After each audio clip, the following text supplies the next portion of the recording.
சிறுகடிக்க ஆசை சரியில்லை. டுடே எபிசோட்ல நம்ம ரோகிணி இருந்துட்டு என்ன பண்ணுறதுன்னு தெரியாமல் இருக்காங்க. அதுக்கு அடுத்து தான் வந்து பார்த்திங்கன்னா, சரி கிறிஷை பார்க்க போகலாம் அப்படின்னு சொல்லிட்டு கிறிஷ் வந்து ரொம்பவே அடம் பிடிக்கிறான்னு சொல்லிட்டு கிறிஷை பார்க்கறதுக்காக போகிறாங்க.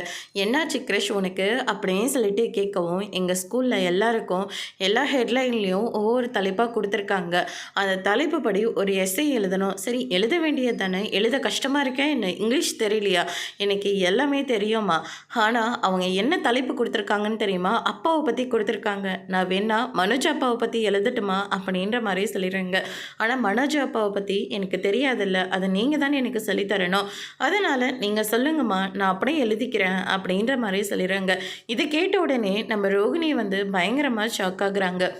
அதுக்கடுத்து தான் வந்து பார்த்திங்கன்னா, ரோகிணியோட அம்மா இருந்துட்டு, பார்த்தியா அவன் கொஞ்சம் கொஞ்சம் பெரிய பையனாக ஆகிட்டான், கேள்வி மேலே கேள்வி கேட்க ஆரம்பிச்சிட்டான், இனிமேலும் நீ என்ன உண்மையை மறைக்கலான் இருக்க, இங்கே பாரு உங்கள் வீட்டில் சொல்ல உனக்கு தைரியம் இல்லைன்னா தயவு செஞ்சு முத்து மீனா கிட்டையாவது உண்மையை சொல்லு, அவங்கக்கிட்ட சொன்னாவது உன்னை எந்த இதில் அந்த வீட்டில் சேர்க்க முடியுமோ அப்படி பேசி உன்னை அந்த வீட்டில் சேர்த்துருவாங்க, அவங்க மேலே எனக்கு நம்பிக்கை இருக்குது, தயவு செஞ்சு உன் வாழ்க்கையை காப்பாற்றிக்க, இது ஒன்று மட்டும்தான் வழி, தேவையில்லாமல் அடுக்கடுக்காக போய் மட்டும் சொல்லிகிட்டே போகாத, அந்த பொய்யே ஒரு நாள் உனக்கு எதிராக மாறும், ஏற்கனவே நிறைய விஷயத்தில் நீ மாட்டிக்கிட்ட, இப்போ இந்த விஷயத்தையும் மாட்டிக்காத அப்படின்ற மாதிரி சொல்கிறாங்க. என் வாழ்க்கை எனக்கு பார்த்துக்க தெரியும், நீங்கள் உங்களுடைய வேலையை பாருங்கள், உங்களுக்கு எப்போவுமே அந்த முத்து மீனா மட்டும்தான் முக்கியம், நான் முக்கியம் இல்லை அப்படின்ற மாதிரி சொல்லிட்டு அங்கேருந்து கிளம்புறாங்க. அதோட பிரம்ம முடிச்சிருக்காங்க.